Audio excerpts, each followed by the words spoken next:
आज के दिन के लिए हम प्रभु को धन्यवाद देते हैं। हमारा नाम गोपाल जी को परमेश्वर आशीष दे, बरकत दे। आज उनकी बिटिया का बर्थडे है, तो सर आपकी बेटी को जन्मदिन की बहुत बहुत शुभकामनाएं। बिटिया को परमेश्वर बहुत आशीष दे, बरकत दे। तो जैसे प्रार्थना किया, विश्वास करते हैं परिवार के लोगों ने, हम सबने भाई के लिए परिवार की प्रार्थना की है, और जल्दी विश्वास करते भाई का परिवार भी हमारे साथ मिलकर उनके रास्ता करेगा। आमीन। हमारा परमेश्वर अच्छा है, भला है, अद्भुत काम करता है। ऐसे काफी दूर परिवार है, लेकिन हम विश्वास करते हैं उनकी सामर्थ कहीं भी पहुंच सकती है। उनकी सामर्थ किसी भी चीज पे बंधन में नहीं है, उनकी सामर्थ कहीं भी जा सकती है। इसलिए हम विश्वास के साथ एक दूसरे के लिए जब आने रिक्वेस्ट आपके पास आती है, कोई नाम आता है, कोई लोग आते हैं, तो उनके विश्वास के साथ प्रार्थना करें, और हम अपने विश्वास के कार्य को अपनी आंखों से देखने पाएंगे। आमीन। Praise the Lord. धन्यवाद देते हैं आज एक बार फिर प्रभु ने अवसर दिया कि उसकी उपस्थिति के अंदर आकर उसके नाम को धन्य कर सके। आप में से प्रत्येक का परमेश्वर के नाम में हम एक बार फिर स्वागत करते हैं। अगर प्रभु के पवित्र वचन प्रकाशित वाक्य उसका पहला अध्याय, प्रकाशित वाक्य उसका पहला अध्याय अगर निकाले, और उसकी प्रकाशित वाक्य बाइबल की आखिरी पुस्तक है, जिसके अंतर्गत आने वाले समय के बारे में लिखा गया है क्या कुछ होगा, लेकिन उसकी तीसरे वचन को अगर आप कोई मेहरबानी से पढ़े, धन्य है वह जो वचन को पढ़ता है जो सुनता है और इसमें लिखी बातों को मानते हैं, क्योंकि समय निकट है। यानी कि समय निकट है का मतलब यीशु का आना निकट है, यीशु आने वाला है। लेकिन उसके आने से पहले यहाँ पर कुछ ऐसी बातें लिखी गई है। प्रभु वचन कहता है धन्य है वह जो वचन को सुनता है, पढ़ता है, इसमें लिखी बातों को मानता है। आपसे कहना चाहते हैं आप और मैं क्या है? धन्य है। हम हर दिन जब प्रभु के वचन को सुनते हैं, हम क्या बनते हैं? धन्य बनते हैं, और अधिक धन्य होते चले जाते हैं। जब हम प्रभु के वचन को पढ़ते हैं, हम और अधिक धन्य होते हैं। जो कुछ हम पढ़ते सुनते उसके अनुसार करते हैं, हम और अधिक धन्य होते चले जाते हैं। मेरे आपके लिए अवसर है, हर दिन हमें अवसर मिल रहा है। इसलिए जब भी आपको मौका मिले, मुझे आपको इन दिनों के अंदर रोज मौका है, तो हम क्या करें? उत्साह के साथ आए, उत्साह के साथ लें। Praise the Lord. मैं धन्य बनने जा रहा हूँ। क्यों? क्योंकि मैं वचन पढ़ने जा रहा हूँ, मैं जब मीटिंग के अंदर वचन सुनने जा रहा हूँ, और जो कुछ मैं सुनूंगा पढ़ूंगा उसको मैं मानने जा रहा हूँ। इसलिए क्या मैं धन्य हूँ। इसलिए आपसे कहना चाहते हैं जो जब आप मीटिंग में आ रहे हैं, प्रभु की उपस्थिति के अंदर आ रहे हैं, जो लोग आ रहे हैं, जो नहीं आ रहे, उन्हें उत्साहित करें, उन्हें कहिए आप क्या कर रहे हैं? एक धन्यता की आशीष को मिस कर रहे हैं। हम कहेंगे बहुत महत्वपूर्ण बात है, इसे अभी शायद इन दिनों में आपको महसूस ना हो, लेकिन जैसे जैसे हम आगे चलेंगे हम परिणाम को देखेंगे। क्योंकि प्रभु के वचन के अंदर लिखा गया है प्रभु में तुम्हारा परिश्रम व्यर्थ नहीं है। बाहर व्यर्थ हो सकता है, प्रभु में व्यर्थ नहीं है। प्रभु में हम लोग को सुनने का परिश्रम आप कर रहे हैं, पढ़ने का परिश्रम आप कर रहे हैं, और उसको मानने का जो परिश्रम कर रहे हैं, हम धन्य हैं, हमारा प्रतिफल आ रहा है। हम इन दिनों के अंदर परमेश्वर के वचन इस बात को देख रहे हैं कि प्रार्थना कैसे करें, हमें कैसे प्रार्थना करनी है। तो कुछ हम रोल मॉडल लोगों को देख रहे हैं, परमेश्वर के लोगों को देख रहे हैं, कैसे उन्होंने प्रार्थना की। हमारे जीवन के अंदर भी हम उन चीजों को अपना सकते हैं, हम भी उन चीजों को अपने जीवन के अंदर लागू कर सकते हैं। और आज हम एक ऐसे व्यक्ति की प्रार्थना को देखने जा रहे हैं जिसका प्रारंभ बहुत दुखी के साथ हुआ। दुखी जीवन जीने वाला एक व्यक्ति था, जिसके जीवन के अंदर कष्ट उसके जीवन के अंदर थे। एक ऐसा व्यक्ति जो प्रारंभ ही से दुख के साथ ऊपर हुआ, दुख के साथ वो आगे बढ़ा, लेकिन उसका जीवन चेंज हो गया। हालेलुया। उसके जीवन के अंदर कुछ आशीष में हो गया, उसके जीवन के अंदर कुछ अच्छी बातें हो गई। और जानते हो क्यों हुआ? क्योंकि उसने प्रार्थना की। आज आपसे कहना चाहते हैं आपकी मेरी प्रार्थना हमारे जीवन को चेंज करने की सामर्थ रखती है। आपकी मेरी प्रार्थना हमारे जीवन के अंदर बदलाव लाने की सामर्थ रखती है। तो आइए हम उस व्यक्ति के जीवन को देखें कि उसने कैसे प्रार्थना की। और ये हमें मिलता है प्यारे परमेश्वर को इतिहास की पुस्तक के अंदर। ये ऐतिहासिक एक प्रार्थना है, ये एक ऐसी प्रार्थना बन गई। और इस व्यक्ति के बारे में केवल 2 ही आयतों के अंदर, पहला इतिहास उसका 4था अध्याय अगर आप निकालेंगे, book of chronicles chapter 1 Chronicle पहला इतिहास उसका 4था अध्याय, उसकी 9 और 10 आयत के अंदर केवल 2 ही आयत इस व्यक्ति के बारे में लिखी गई है। 2 ही जगह पर इसका वर्णन किया गया है, लेकिन इसकी प्रार्थना इतनी पावरफुल प्रार्थना है, इसके पूरे भविष्य को इसने चेंज कर दिया। बड़े मेहरबानी से पहला इतिहास 4 का 9 ऐसे पढ़ेंगे तो फिर हमें भी सुनेगा। याबेस अपने भाइयों से, हाँ जी, याबेस अपने भाइयों से अधिक प्रतिष्ठित हुआ। हाँ जी। और उसकी माता ने यह कहकर उसका नाम परमेश्वर वो यहाँ भी प्रारंभ होता है इस व्यक्ति के जीवन का प्रारंभ। इस व्यक्ति का जीवन कहां से प्रारंभ हो रहा है? इसके दुखदायी नाम से। क्या नाम इसका? याबेश। और याबेश का क्या होता है? विस्तार में आप देखेंगे और पीड़ा देने वाला, दुख देने वाला, दुख के साथ उत्पन्न होने वाला। प्यारे परमेश्वर वो यहाँ एक व्यक्ति है जिसका नाम उसकी किसने? लोगों ने नहीं, बाहर के लोगों ने, किसने? उसकी मां ने उसका नाम क्या रखा? वो पीड़ा देने वाला है। सोचे एक व्यक्ति पीड़ा के साथ संसार के अंदर आता है और दिन प्रतिदिन जैसे जैसे बढ़ता है, रोज उसे क्या उसकी माँ उसे कहती है, क्या कहती है? हे मेरे पीड़ा देने वाले बेटे। उसके भाई उसको कह रहे हैं, उसके दोस्त उसको कह रहे हैं, चारों तरफ वो बाहर जा रहा है, लोग क्या कह रहे हैं? ओ देखो कौन जा रहा है, देखो पीड़ा देने वाला जा रहा है, दुख देने वाला जा रहा है, सताने वाला जा रहा है, परेशान करने वाला जा रहा है, विपत्ति लाने वाला जा रहा है। आप सोचे एक ऐसे व्यक्ति की स्थिति क्या होगी? आज आप लोग जानते हैं जब एक व्यक्ति के बारे में उसकी जीवन की कमियों को बखान किया जाता, बोला जाता है, क्या उसकी स्थिति होती है? वो पूरी तरह से टूट जाता है, वो बाहर निकलना बंद कर देता है, लोगों से मिलना बंद कर देता है। यहाँ इस व्यक्ति क्या है? इसी रीति से व्यक्ति का जन्म हुआ। क्यों इसको नाम रखा गया ये? क्योंकि हो सकता है, सारा वर्णन इस बाइबल में नहीं है, लेकिन हो सकता है शायद इसके जन्म के समय क्या होगा, जो ही इसका जन्म हुआ होगा बड़ी पीड़ा संकट घर में आ गया होगा। शायद हो सकता है इसकी पीड़ा के समय इसका पिता संसार छोड़कर चला गया होगा। शायद हो सकता है जब इसका जन्म हुआ होगा उसके बाद जैसे जैसे बड़ा होगा क्या हुआ होगा, हो सकता है इसके परिवार के अंदर बड़ी संकट विपत्ति आई होगी। कई बार मैं आप इस लोगों को देखते क्या कहते लोगों को, ये जब से हुआ है, कई कौन बातें होती है, कई बार कोई बेटा बेटी किसी घर में होता है, कहते ये जब से हुई है हमारा घर आशीष हो गया, मेरी नौकरी अच्छी नौकरी लग गई, मेरा अच्छा जॉब लगा, मुझे प्रमोशन मिला, मुझे ये मिला, मुझे वो मिला। लेकिन कई बार इसके विपरीत मैं आप सुनने को देखते हैं, बोले जब से ये आया है हमारे घर में सब क्या है? उलट पुलट हो गया है। हमारे घर के अंदर कुछ आशीषें रुक गई है, हमारे घर के अंदर हमारी तनख्वाह बहुत अच्छी आती थी, तनख्वाह रुक गई है। ऐसा ये था। शायद हो सकता है, ये श्योर नहीं लेकिन हो सकता है कि शायद इसके जन्म के समय इसके पिता मर गया होगा। शायद ये परिपत्ति आई, इसकी माँ ने क्या कहा कि तू कौन है? पीड़ा देने वाला है, तू हमारे लिए दुख देने वाला बेटा है। रूह के पवित्र उत्पत्ति की पुस्तक उसका 35 अगर आप देखेंगे वहां पर इस बात को भी देख सकते हैं। उत्पत्ति की पुस्तक उसका 35वां अध्याय अगर आप निकालेंगे और उसकी 18वीं आयत को आप देखेंगे तो यहाँ राहेल नाम की स्त्री के जीवन के बारे में देख सकते हैं। राहेल अपने जीवन के अंतिम समय तक है और वो अपने अंतिम बेटे को जन्म देती है। बड़े उसके भाग जाए तो हाँ जी कि वे मर गई। हाँ जी। और प्राण निकलते निकलते हाँ उसने उस बेटे का नाम हाँ बेनोनी रखा। बेनोनी रखा। क्या हुआ? राहेल मृत्यु सैया पर है, राहेल का बेटा होने वाला है और राहेल में बेटा हुआ। जो ही वो बेटा हुआ वो क्या बड़ी पीड़ा से दुख से हुआ और उसने क्या रखा? उसने उसका नाम बेनोनी रखा। बेनोनी का मतलब दुख दे, मेरे को दुख देने वाला, पीड़ा देने वाला, श्रापित बेटा, ऐसा उसका नाम रखा गया। और ऐसा लिखा उसके बाद ऐसा आगे पढ़े क्या हुआ? राहेल मर गई, राहेल की मृत्यु हो गई। आपसे कहना चाहते खुदा के लोगों, शायद हो सकता है इस व्यक्ति के जीवन का अंदर जो याबेश नाम का व्यक्ति है, शायद इसके जीवन के अंदर ऐसा हुआ होगा। शायद इसका जन्म हुआ होगा, इसकी माता तो जीवित है, इसकी माता ने इसका नाम रखा, लेकिन हो सकता है पिता की मृत्यु हो गई होगी। कई प्रकार की बातें, और ये इसी नाम के साथ क्या हो रहा है? आगे बढ़ रहा है। इसी कह सकते हैं दुख के साथ ही आगे बढ़ रहा है और आगे बढ़ता चला जा रहा है।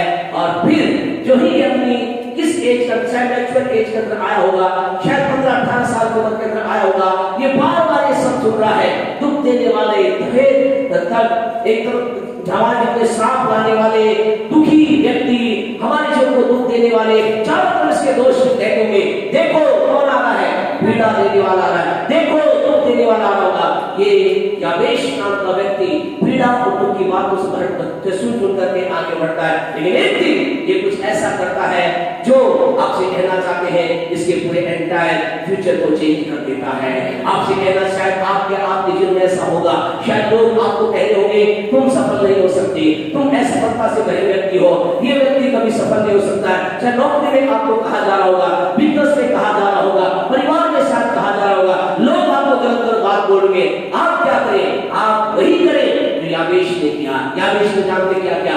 याबेश ने ऐसा लिखा है, उसने राजाओं के राजा प्रभु के प्रभु से प्रार्थना की। और आज उसकी प्रार्थना को देखने जा रहे हैं। जानते उसने क्या प्रार्थना की? बड़े पहला इतिहास उसका 4वां अध्याय उसकी 10वीं आयत उसकी प्रार्थना सुनी।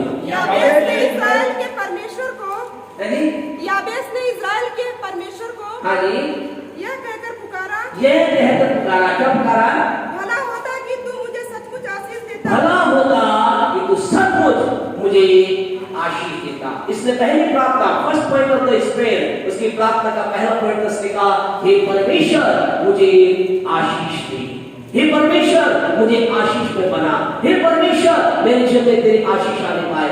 आप सोच सकते हैं ये प्रार्थना कितनी हिम्मत की प्रार्थना है, ये प्रार्थना कितने विश्वास की प्रार्थना है। एक व्यक्ति जो लगातार दिन और रात एक बात सुन रहा है कि तू कौन है, तू श्रापित है, तू दुख देने वाला है, किसी काम का नहीं है, तेरे कारण से हमारी घर विपत्ति है, ये परमेश्वर के पास जाकर क्या कह रहा है? परमेश्वर मुझे आशीष दे। आज की शाम आपसे कहना चाहते हैं, लोग आपके बारे में क्या कह रहे हैं इसका कोई महत्व नहीं है, परिवार आपके बारे में क्या कह रहे हैं इसका कोई महत्व नहीं है, आपकी परिस्थिति आपके बारे में क्या कह रही है इसका कोई महत्व नहीं है, आपका बैकग्राउंड आपके बारे में क्या कह रहा है, आपकी पृष्ठभूमि आपके बारे में क्या कह रही है, ये महत्वपूर्ण नहीं है। लेकिन महत्वपूर्ण यह है कि आज आप राजाओं के राजा प्रभु के प्रभु समझ जाकर ये कहने की हिम्मत करते, परमेश्वर लोगों ने मुझे ठुकराया है, लोग तो मेरे बारे में गलत कह रहे हैं, लोग मेरे बारे में गलत विचार करते हैं, यहाँ तक कि मेरे परिवार के लोग ये कहते तू दुख देने वाला है, लेकिन परमेश्वर ने तेरे पास आकर तुझसे विनती करता हूं, पिता मुझे आशीष दे, परमेश्वर मुझे आशीष दे, लॉर्ड ब्लेस मी। इसने अपने जीवन के अंदर मेरे परमेश्वर की प्रार्थना की और इसने कहा परमेश्वर मुझे आशीष दे। क्या आपने ऐसी प्रार्थना की है अपने आप के लिए? क्या आप ऐसी प्रार्थना आपके अपने आप के लिए करते हैं या परिस्थिति के साथ सहमत हो जाते हैं? हाँ और मेरा बिल्कुल कोई दिक्कत नहीं, हाँ बिल्कुल आप सही कह रहे हैं। कई बार लोग क्या होते हैं, लोगों के साथ सहमत होते हैं, परिस्थिति के साथ सहमत होते हैं, हाँ बिल्कुल सही बात है, आप जो बोल रहे हैं वो बिल्कुल सही बोल रहे हैं, हाँ मैं किसी लायक नहीं, बिल्कुल सही है, मेरे कारण से ही मेरे घर का संकट है। कई बार लोग क्या करते हैं, परिस्थिति से सहमत होते हैं और ये बोल उठते हैं। कई बार बेटे ऐसा बोलते हैं अपने माँ बाप को, कई बार पति पत्नी अपने आप को जब ऐसी बात होती है, हाँ बिल्कुल सही है, मेरे कारण से ये सारी समस्या है, मेरी वजह से सारे दुख है, मेरी वजह से तुम्हारे सारे काम भी बढ़ रहे। आपसे कहना चाहते हैं डोंट से लाइक ऐसा मत कहिए, लेकिन उस परिस्थिति के साथ सहमत ना होकर उसके विरुद्ध उठ करके परमेश्वर के नजदीक जाकर कहिए परमेश्वर मुझे आशीष दे। मेरे लोग ऐसा कह रहे हैं, मेरे परिस्थिति ऐसा बोल रही है, चारों तरफ से आवाज मुझे बार-बार मेरे अंदर एक आवाज आ रही है, यू विल नॉट ब्लेस, तू आशीष नहीं पाएगा, तेरा भला नहीं होगा, तेरी उन्नति नहीं आएगी, तू दुख देने वाला है, तू कष्ट देने वाला है। लेकिन उसके विपरीत हम परमेश्वर के पास आकर कहे खुदा मुझे आशीष दे। आप क्या कहते हैं याबेश नाम के व्यक्ति ने, इसने कहा परमेश्वर आशीष दे। आज आपसे कहना चाहते खुदा के लोग, कई बार परिस्थितियां विपरीत होती है, विपरीत परिस्थिति का अंदर जब आप करते हैं, लोग कुछ बात कहते हैं, हम कई लोग क्या होते हैं इसका सहमत हो जाते हैं। कई बार लोग बुद्धिजीवी लोग इस बात को बोलते हैं नहीं परमेश्वर भी इसका भला नहीं कर सकता, परमेश्वर भी चाहे तो उन्नति नहीं ला सकता। कई बार लोग इन बातों से सहमत होते हैं। दूसरा राजा 7वां अध्याय में आप निकालें, अपनी उंगली को इस पहले इतिहास चौथे अध्याय को बनाए रखिए, लेकिन एक वचन आपसे फरमाना चाहते हैं। दूसरा राजा उसका 7वां अध्याय उसकी दूसरी आयत को पढ़े, वहां पर एक बुद्धिजीवी है, राजा का सेनापति है, बुद्धि ज्ञान से भरा व्यक्ति, देखिए क्या कह रहा है। सरदार ने हाँ जी जिसके हाथ में राजा से क्या करता था, हाँ जी परमेश्वर के भक्त को उत्तर देकर कहा, उसने उत्तर देकर कहा, क्या उत्तर दिया? सुन चाहे हाँ जी यहोवा आकाश के जरों के खोले, चाहे क्या हो, यहोवा चाहे आकाश के जरों के भी खोले, तो भी क्या ऐसी बात हो सकती तो है? भी बस भाई कहेंगे तो भी क्या ऐसी बात हो सकती है? कौन कह रहा है? राजा के साथ रहने वाले व्यक्ति। राजा के साथ कौन रहता था? बहुत बुद्धिमान लोग रहते थे, बहुत ज्ञानी लोग रहते थे। राजा के पास जाने के लिए, रहने के लिए उन्हें कम से कम 3 साल 5 साल पहले ट्रेनिंग दी जाती थी। ऐसा व्यक्ति क्या कह रहा है? कह रहा परमेश्वर भी अब इस देश को ब्लेस नहीं कर सकता, परमेश्वर भी आशीष नहीं ला सकता।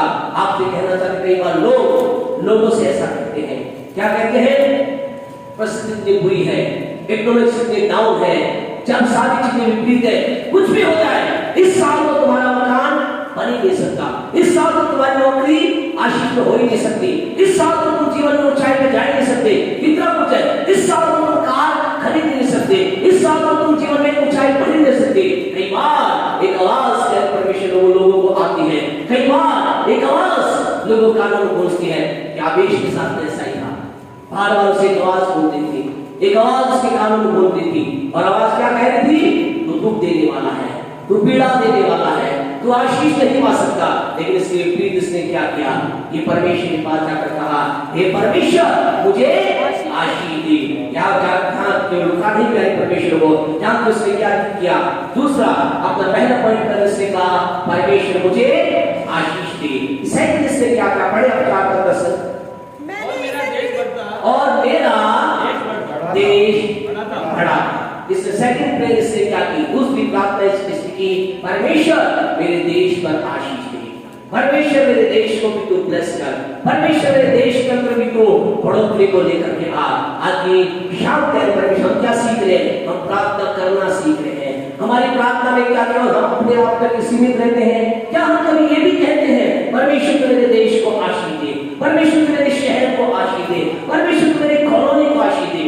यानी परमेश्वर के लोगों, आज हमारे जीवन के अंदर हमारी प्रार्थना कहीं सेल्फ सेंटर्ड तो नहीं हो गई है, कहीं हमारी प्रार्थना हमारे तक सीमित तो नहीं रहती है। हमारी प्रार्थना कितनी बार हमने उपवास की बात को छोड़ो, लेकिन हम करते केवल प्रार्थना। क्या हमने प्रार्थना? प्रभु के वचन में तो ऐसे ऐसे लोग हुए हैं जिन्होंने देश के लिए, देश की उन्नति के लिए, देश की तरक्की के लिए, देश से अकाल समस्या दूर हो जाए, क्या क्या लोगों ने उपवास किया है। लेकिन सवाल आज मेरे लिए, क्या मैंने ऐसा किया? आपने ऐसा किया? याबेश नाम के व्यक्ति को दूसरे व्यक्ति उसने क्या किया? उसने कहा परमेश्वर मेरे देश को तू बढ़ा, परमेश्वर मेरे देश को पर बढ़ोतरी आने दे, परमेश्वर मेरे देश पर तू उन्नति आने दे। आज की शाम आपसे कहना चाहते खुदा के लोगों, मेरे आपके जीवन के लिए बहुत जरूरी है, बहुत इंपॉर्टेंट है, हम अपने देश को परमेश्वर की उपस्थिति में उठाएं। ये क्या है? ये परमेश्वर चाहता है, परमेश्वर की ये डिजायर है, परमेश्वर की इच्छा है कि आप अपने क्या करते देश के लिए प्राप्त करें। इसके बाद कई हजारों साल के बाद ये प्रकाशन परमेश्वर अपने दास से पौलुस के द्वारा अपने लोगों को बताया। पहला तिमोथेयुस के दूसरे अध्याय को आप निकालोगे, आपको पता चलेगा यहाँ याबेश जो कि एक श्रापित व्यक्ति था, याबेश जिसको जो पीड़ा देने वाला व्यक्ति था, उसके अंदर इस बात को हम सोचते परमेश्वर ने शायद डाला तो समझ गया कि मुझे क्या करना है? देश के लिए प्रार्थना करना है। लेकिन कई हजारों साल के बाद यानी परमेश्वर जानते पौलुस क्या कहता है? पहला तिमोथेयुस 2:1 और 2 पढ़े क्या कहता है? अब मैं सबसे पहले आग्रह करता हूँ। हाँ जी, क्या करता हूँ मैं? हाँ जी, करता हूँ कि विनती और प्रार्थना और निवेदन और धन्यवाद सब मनुष्यों के लिए किए जाए, राजाओं और सब ऊंचे पद वालों के लिए। यहाँ पौलुस को किसने बताया? पवित्र आत्मा ने। पौलुस को परमेश्वर की आत्मा ने बताया। पौलुस जो परमेश्वर की उपस्थिति के अंदर बैठने वाला व्यक्ति था, जब वो प्रभु की उपस्थिति में था तो प्रभु ने कहा जा मेरे लोगों को बता, जा तेरा जो आत्मिक बेटा है तिमोथेयुस इस बात को बता, जा लोगों के बता कि सबसे पहले उन्हें क्या करना है? सबसे पहले विनती, प्रार्थना, निवेदन सबके लिए करना है। और कहां से प्रारंभ करना है? राजाओं से, ऊंचे पद वालों से, यानी कि देश के अधिकारियों से प्रार्थना करना है। आज की शाम आपसे कहना चाहते हैं खुदा के लोगों, मेरे आपके जीवन के लिए क्या मैंने आप उन लोगों के लिए प्रार्थना की, क्या अपने देश के लिए प्रार्थना की? या देश की प्रार्थना इसलिए पावरफुल हो गई कि उसने केवल अपने लिए नहीं लेकिन अपने देश के लिए प्रार्थना की। थर्ड उसका विषय क्या था? जल्दी चले। तीसरा, और तेरा हाथ मेरे साथ रहता। क्या था उसने? थर्ड पॉइंट उसने क्या कहा? उसने कहा परमेश्वर अपने हाथ को मेरे साथ बनाए रख। हमने कल याकूब की प्रार्थना में देखा, याकूब ने क्या कहा? याकूब ने कहा परमेश्वर तेरी उपस्थिति मेरे साथ रहे, प्रभु तेरी उपस्थिति मेरे साथ आए। लेकिन यहाँ पर याबेश क्या कह रहा है? याबेश कह रहा है तेरा हाथ मेरे ऊपर आने का। हाथ का मतलब प्रभु तेरी सामर्थ मेरे प्रकट होने पाए, परमेश्वर तेरा कार्य मेरे जीवन में प्रकट होने पाए, प्रभु तेरा बड़ा अभिषेक मेरे जीवन में उतर कर आने पाए। आपसे कहना चाहते आपकी मेरी प्रार्थना करना ये होना चाहिए। हमें कहना है परमेश्वर तेरा हाथ मेरे ऊपर आने पाए। हाथ का मतलब परमेश्वर तेरी चंगाई मेरी सामर्थ मेरे ऊपर आने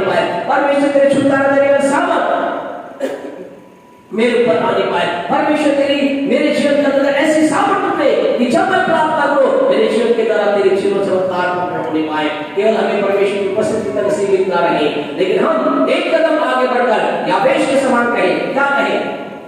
क्या कहा इसने? ये परमेश्वर तेरा हाथ मेरे ऊपर आने दे, तेरा हाथ मेरे ऊपर बना रहे। प्यारे परमेश्वर, जब प्रभु का हाथ आता है ना, अद्भुत कार्य होता है। जब परमेश्वर का हाथ आता है, एक सामर्थ रहती है। प्रभु का जब हाथ किसी व्यक्ति पर आता है, एक अद्भुत सामर्थ वहां कार्य करती है। अगर हम नए नियम के अंदर चले, प्रेरितों काम के 4थे अध्याय को निकाले, 30वें अध्याय के अंदर क्या होता है? एक जन्म का लंगड़ा जो कितने साल से, 40 साल से कभी ना चला था, लंगड़ा था, और जब उसे जीवन में परमेश्वर की सामर्थ हुई तो क्या हो गया? वो लंगड़ा चलने लगा, दौड़ने लगा, उछलने कूदने लगा, और उछलता कूदता परमेश्वर के भवन में गया, प्रभु की स्तुति की, लोगों के बीच में चारों तरफ फैल गया। और देखो, यीशु के नाम से लंगड़े चलते हैं, यीशु के नाम से लंगड़े चलते हैं, यीशु की महिमा चारों तरफ होगी। इस महिमा को देख करके पहले अध्याय को, 4थे अध्याय की पहली आयत को पढ़े, क्या लिखा है? हाँ जी, याजक और मंदिर के सरदार और सदूकी उन पर चढ़ आए। किन पर? पतरस पर, यूहन्ना पर, परमेश्वर के लोगों पर। उन्होंने कहा, ये तुम क्या काम कर रहे हो? ये कैसा तुम काम कर रहे हो? तुम यीशु के नाम से लोगों को छुटकारा दे रहे हो, तुम यीशु मसीह के नाम से अंधों को चला रहे हो, अंधों को दिखा रहे हो, लंगड़ों को चला रहे हो, तुम यीशु के नाम से बड़े बड़े काम कर रहे हो। आप ये कहना चाहते, जब यीशु के नाम से काम होते हैं, सबसे पहली समस्या किसको होती है? सबसे पहली समस्या सदूकियों को होती है, अर्थात उन लोगों को होती है जो वास्तविकता धर्मी होते तो नहीं है, लेकिन धर्मी बनने का नाटक करते हैं। वो जो दिखाते हैं कि हम धर्मी लोग हैं, हम शुद्ध लोग हैं। फिर यहाँ पे लिखा गया है मंदिर के सरदार, यानी कि उस समय के जो मंदिर मतलब परमेश्वर के भवन के जो सरदार उनके, और सदूकी लोग, उनको समस्या हुई। उन्होंने कहा, तुम क्या कर रहे हो? और वो इतना नहीं, वो एक कदम आगे बढ़े। 18 आयत तक उन्होंने क्या कहा? हाँ, उन्हें बुलाया। किसे बुलाया? पतरस को, यूहन्ना को, सारे प्रेरितों को बुलाया और चेतावनी देकर कहा। क्या कहा? यीशु के नाम से कुछ भी ना बोलना। क्या कहा? खबरदार, यीशु के नाम से कुछ बोले। क्यों? क्योंकि सदूकियों को मालूम था, उन फरीसियों को ये मालूम था, उन मंदिर के याजकों, उन याजक और मंदिर के सरदार को मालूम था, जो ही यीशु का नाम लेके क्या होगा? चिन्ह चमत्कार होंगे। आपसे कहना चाहते हैं, आपके अंदर एक सामर्थ है। जब आप प्रभु की उपस्थिति में बैठ करके दुनिया में जाते हैं, आप जब यीशु के नाम को लेते हैं, आपसे कहना चाहते हैं, अद्भुत चमत्कार होते हैं, अद्भुत कार्य होते हैं। उन्होंने कहा, यीशु के नाम मत लेना, यीशु के नाम से कुछ मत बोलना। उन्हें कहा, शांत हो जाओ, चुप हो जाओ। और क्या हुआ? क्या वो चुप हो गए? क्या वो चुप बैठे? नहीं, वो चुप नहीं बैठे। ऐसा लिखा, उन्होंने एक अद्भुत चीज काम किया। ऐसा क्या, उनसे छूटे और छूट करके अपने साथियों के पास गए, और जाकर जाकर उन्होंने क्या की? उन्होंने प्रार्थना की। उन्होंने प्रार्थना की। जानते उन्होंने क्या प्रार्थना की? पढ़े, प्रेरितों का 4 का 49 और 30 पढ़े, जल्दी से पढ़े। अब हे प्रभु, उन्होंने क्या की? उन्होंने प्रार्थना की, अब हे प्रभु, उनकी धमकियों को देख और अपने दासों को वरदान दे, तेरे वचन को बड़े हियाव के साथ सुनाए, चंगा करने के लिए अपना हाथ बढ़ा और अद्भुत चिन्ह काम। हालेलुया। क्या उन्होंने प्रार्थना की? उन्होंने प्रार्थना की, हे परमेश्वर, अपने हाथ को बढ़ा। आपसे कहना चाहते खुदा के लोगों, आज आपको मुझे प्रार्थना करनी है। हमें खुदा से कहना, परमेश्वर अपने हाथ को तू बढ़ा, परमेश्वर अपने हाथ को तू मुझ पर रख, परमेश्वर अपने हाथ को मेरे पर आने दे। आपसे कहना चाहते खुदा के लोगों, वहां पर याबेस इस बात को जानता था, अगर परमेश्वर का हाथ मेरे ऊपर होगा, मैं जीवन के इस पीड़ा से बाहर निकल सकता हूँ। यदि परमेश्वर का हाथ मेरे ऊपर आ गया, मेरी परिस्थिति चेंज हो सकती है। आज की रात आपसे कहना चाहते खुदा के लोगों, क्या आप और मैं ये प्रार्थना कर रहे हैं? उस याबेश नाम के व्यक्ति पहली प्रार्थना की, परमेश्वर मुझे आशीष दे। याबेश ने दूसरा पॉइंट अपनी प्रार्थना में कहा, परमेश्वर मेरे देश को आशीष दे। फिर याबेश ने कहा, हे परमेश्वर, तू क्या कर? तू अपने हाथ को मेरे ऊपर बढ़ा, अपने हाथ को मेरे बढ़ा। और चौथी उसने चौथा पॉइंट उसने प्रार्थना में क्या किया? बड़े इसको पहला क्या चाहते, और मुझे उससे लास्ट अपनी प्रार्थना का अंत उसने क्या, परमेश्वर मैं जानता हूं तो तुम्हें जिन्हें काम करेगा, मैं जब जो विनती करूं आशीष मुझे आशीष देगा, मुझे मालूम है जब मैं तुझसे कहूंगा अपने हाथ को मेरे बढ़ा, तेरा हाथ मेरे ऊपर आएगा, तेरे हाथ की तरफ अद्भुत कार्य होंगे, मेरे जीवन में आशीष आएगी, मेरे जीवन में बरकत आएगी, मैं जीवन में ऊंचाई पर चला जाऊंगा। लेकिन परमेश्वर मुझे तू बुराई से बचा के रखना।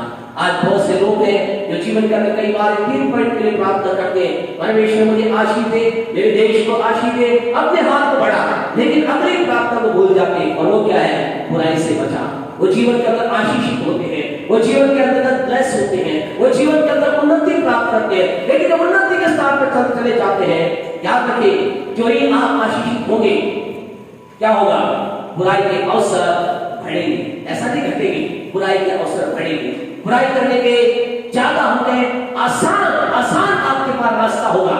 जो ही आप कुछ चिंता देंगे, आप प्रतिष्ठा के स्थान होंगे, उतना ही ज्यादा आसान होगा एक व्यक्ति के लिए पाप करना, बुराई करना। क्यों? क्योंकि पहले वो मजबूरी में होता है, अब क्या है, वो अथॉरिटी के साथ, अधिकार के साथ क्या पाप कर सकता है।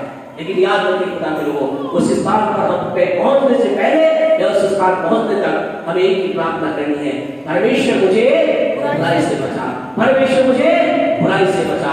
आज की रात आपसे कहना चाहते हैं, क्या हम ये प्रार्थना करते हैं?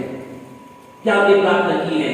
नहीं, हमें प्रार्थना करें। और क्या हुआ, इस वक्त क्या लिखा गया है, परमेश्वर ने कहा, ओ यावेश तेरा नाम पीड़ा देने वाला है, तो दुख देने वाला है, तो अपनी मां के लिए दुख देने वाला है, तो अपने परिवार के लिए दुख देने वाला है, मैं तेरी नहीं सुनूंगा, ऐसा खुदा ने नहीं कहा। क्या लिखा है, पढ़े आगे, सुने, जो कुछ उसने मांगा, उसने क्या मांगा, उसने कहा परमेश्वर मुझे आशीष दी, उसने क्या मांगा, परमेश्वर मेरे देश को आशीष दी, उसने क्या मांगा, परमेश्वर तेरा हाथ मेरे ऊपर आने दे, उसने क्या मांगा, परमेश्वर मुझे बुराई से बचाए रख। ऐसा लिखा, जो कुछ उसने मांगा। आपसे कहना चाहते, जो कुछ आप मांगेंगे, जो कुछ आपने मांगा है और जो कुछ आप मांगने जा रहे हैं, परमेश्वर क्या कहता है, जो कुछ उसने मांगा उसने उसे सब कुछ दिया।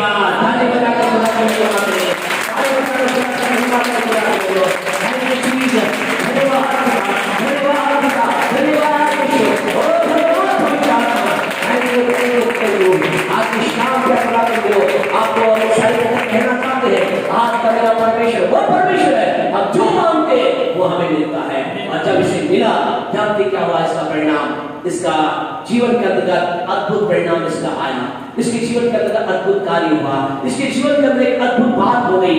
ये व्यक्ति कौन था, पीड़ा देने वाला। इसका नाम क्या था, पीड़ा देने वाला।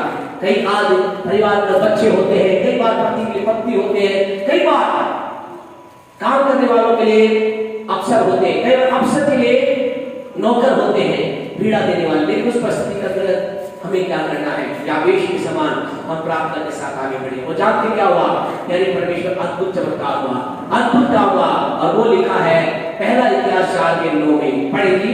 यावेश अपने भाइयों से, यावेश अपने भाइयों से अधिक प्रतिष्ठित हुआ, अधिक प्रतिष्ठित हुआ। हालेलुया। यानी परमेश्वर को परिणाम पहले बताया जाए, बाद में उसके रिजल्ट बताया, उसने क्या कुछ किया, रिजल्ट पहले बताया जाए, वर्क बाद में बताया जाए। क्या हुआ, अपने भाइयों से अधिक प्रतिष्ठित हुआ, उसके भाइयों से ज्यादा इज्जत इसे मिली, अपने भाइयों से ज्यादा इसे सम्मान मिला, अपने भाई से ज्यादा ये ऊंचे हाईवे पर गया। लेकिन भागों ने दुख देने वाला। आज की रात आपसे कहना चाहते हैं, हो सकता है आप लोगों के लिए, परिवार के लिए, चीजों के लिए दुख देने वाले होंगे, या हो सकता है आपके जीवन के अंदर आपके दुख देने वाले नहीं होंगे, आपकी परिस्थिति विपरीत होगी, सब कुछ आपका आपके विपरीत होगा। लेकिन आज की शाम आइए हम यावेश की प्रार्थना आपकी प्रार्थना बन जाए, मेरी प्रार्थना बन जाए। प्रभु के दास ने काल इसके ऊपर एक गीत भी गाया है, और उन्होंने इस गीत के अंदर कहा, हे प्रभु जैसे तूने यावेश की प्रार्थना को सुना, मेरी भी सुन, जैसे तूने यावेश की दुआ को सुना, मेरी भी प्रार्थना को सुन। आपसे कहना चाहते हैं, यावेश का खुदा मेरा खुदा है, यावेश का खुदा आपका खुदा है। आज जब आप जब पिता से विनती करेंगे, जब आप और मैं ये कहेंगे परमेश्वर मुझे आशीष दे, आप कोई भी क्यों ना, आप परमेश्वर की तरफ आशीष पाएंगे, आप तो पिता से कहेंगे मेरे देश को आशीष दे, परमेश्वर हमारे देश को आशीष देगा। हम कहेंगे पिता अपने हाथ को हमारे पर बढ़ा, हम उसके बढ़ते हाथ को अपने ऊपर देखेंगे। हम कहेंगे तू मुझे बुराई से बचा। आपसे कहना चाहते हैं कितनी भी ऊंचाई पर आप चले जाए कदापि बुराई ना करेंगे। प्रभु आपको बुराई से बचाएगा। परमेश्वर अपनी सुरक्षा आपकी जिंदगी देगा। हम जानते हैं प्रभु के वचन के अंतर्गत ऐसे बहुत से लोग हुए प्रभु के बह में चले, जब परमेश्वर के साथ हो रहे, ऊंचाई पे जाने के बाद भी और प्रभु की नाम की महिमा करते रहे। आइए अपने आंखों को बंद करें। Thank you father, worship Lord Jesus. Yahweh की प्रार्थना मैं तो प्रार्थना से बार-बार पढ़ना केवल दो ही, पूरी बाइबल के अंदर केवल दो ही आयत इस व्यक्ति की लिखी गई है, पहले 4:9-10 में, लेकिन बहुत ही सामर्थ्य प्रार्थना है। इस प्रार्थना ने इसके जीवन को बदल दिया, इसके भविष्य को बदल दिया। जो दुख देने वाला था वो प्रतिष्ठित बन गया, जो दुख देने वाला था वो आशीष बन गया, जो दुख के साथ उत्पन्न हुआ वो ब्लेस्ड व्यक्ति बन गया। आज की शाम खुदा हमें आशीष व्यक्ति बनाना चाहता है। प्रभु हमें लोगों के लिए ब्लेसिंग बनाना चाहता है। हो सकता है आप दुख देने वाले नहीं होंगे, पीड़ा देने वाले नहीं होंगे, लेकिन आप कह रहे हैं हाँ पास्टर साहब, हाँ परमेश्वर, आप प्रभु से कह रहे हैं हाँ प्रभु मैं भी लोगों के लिए आशीष बनना चाहता हूँ। तो आपको क्या करना है? यावेश की समान प्रार्थना करना है। अपने आप के लिए कहना प्रभु मुझे आशीष दे। प्रभु से कहना प्रभु परमेश्वर होने दे तेरा हाथ मेरे जीवन पर बने पाए। आपको परमेश्वर कहना परमेश्वर वो परमेश्वर है, वो परमेश्वर अनुग्रहकारी परमेश्वर तेरे जीवन के अंदर वो बना रहे, तेरी उपस्थिति बनी रहे प्रभु जी। हालेलुया। प्रभु जी तू बुराई से बचा। Hallelujah. Thank you Jesus, worship Lord. आइए एक क्षण के लिए से पहले कि हम प्रार्थना का अंत करें, हम आमीन बोल के इस प्रार्थना का समाप्त करें, अपने जीवन के अंदर इस प्रार्थना को ग्रहण करें। खुदा की उपस्थिति में अपने आप को लेकर आए। अब यावेश के समान प्रार्थना स्वयं के लिए, देश के लिए, प्रभु के हाथ के लिए और बुराई से बचने के लिए करते हुए प्रभु की महिमा करते चले जाएं। Hallelujah. Thank you Holi spirit, thank you Holi spirit, thank you Holi spirit. Worship Lord Jesus. Hallelujah. धन्यवाद यीशु। पिता महान सामर्थ्य है, हमें आशीष देने वाले आप हैं। जैसे आपने यावेश को अपने भाइयों में प्रतिष्ठित किया, आप हमें भी प्रतिष्ठित करने की सामर्थ रखते हैं। धन्यवाद ऊंचा पे उठाने के लिए आपको महिमा मिले। Thank you Jesus. धन्यवाद ईश्वर। कोई भी एक जन जिसे लगता है प्रार्थना करना चाहता है, आपको लगता है कि हाँ आज वचन के अनुसार मैं दुआ करना चाहता हूँ, मैं अपने आप के लिए कलीसिया के आशीष की दुआ करना चाहता हूँ, कोई भी एक जन मेहमान से छोटी सी प्रार्थना करें, दुआ करें प्रभु इस वचन के अनुसार ब्लेस होकर प्रभु की महिमा करें, प्रभु के नाम को धन्य करें। Thank you Jesus. कोई भी एक जन प्रार्थना पाए करें, जिसे लगता है प्रार्थना करना प्रार्थना कर सकता है। Thank you Jesus. प्यारे पिता हम धन्यवाद करते हैं आज के सुंदर दिनों सुंदर समय के लिए पिता परमेश्वर। पूरा दिन भर प्रभु जी आपने संभाला, आपको धन्यवाद करते हैं खुदा, धन्यवाद करते हैं प्रभु जी आज के सुंदर वचनों के लिए पिता परमेश्वर। जैसा कि प्रभु जी यावेश ने प्रार्थना की पिता परमेश्वर, हम धन्यवाद करते हैं पिता परमेश्वर। हम भी उसी समान उसी आत्मा से, उस पवित्र आत्मा से प्रभु अपने देश के लिए, प्रभु हमारे देश के अधिकारियों के लिए प्रभु आत्मा और सच्चाई से प्रार्थना करने पाए पिता परमेश्वर। और प्रभु जो आज का वचन पिता परमेश्वर यहाँ सुनाया गया पिता परमेश्वर, होने दीजिए पिता परमेश्वर उस वचन के अनुसार हम अपने जीवन को व्यतीत करने पाए पिता परमेश्वर। और प्रभु धन्यवाद करते हैं कि आज यहाँ एक प्रार्थना का आत्मा उड़ेला गया पिता परमेश्वर। होने दीजिए पिता परमेश्वर हर एक के जीवन में आज का वचन 100 गुना फल लाने पाए पिता परमेश्वर। प्रभु अंधकार की शक्तियां से छुड़ाने न पाए पिता परमेश्वर। हम प्रभु इस वचन को आपके लहू में ढांप लेते खुदा, और ये दुआ करते पिता परमेश्वर यहाँ बेटा एक एक जन इस भारत देश के लिए आशीष का कारण होने पाए। सब बातों को आपके पवित्र हाथों में सौंपते हुए धन्यवाद के साथ प्रार्थना को यीशु मसीह के जीवित और सामर्थी नाम से मांगते हैं, आमीन आमीन। आइए एक बार फिर प्रार्थना कर चले। अभिषेक भाई राम गोपाल जी की बेटी के लिए आपने दुआ किए, नहीं मालूम नहीं था, लेकिन आप बताएं आज उनकी बिटिया का बर्थडे है, प्रार्थना करें। प्यारे पिता हम धन्यवाद हृदय के साथ यीशु के नाम से आपके पास है।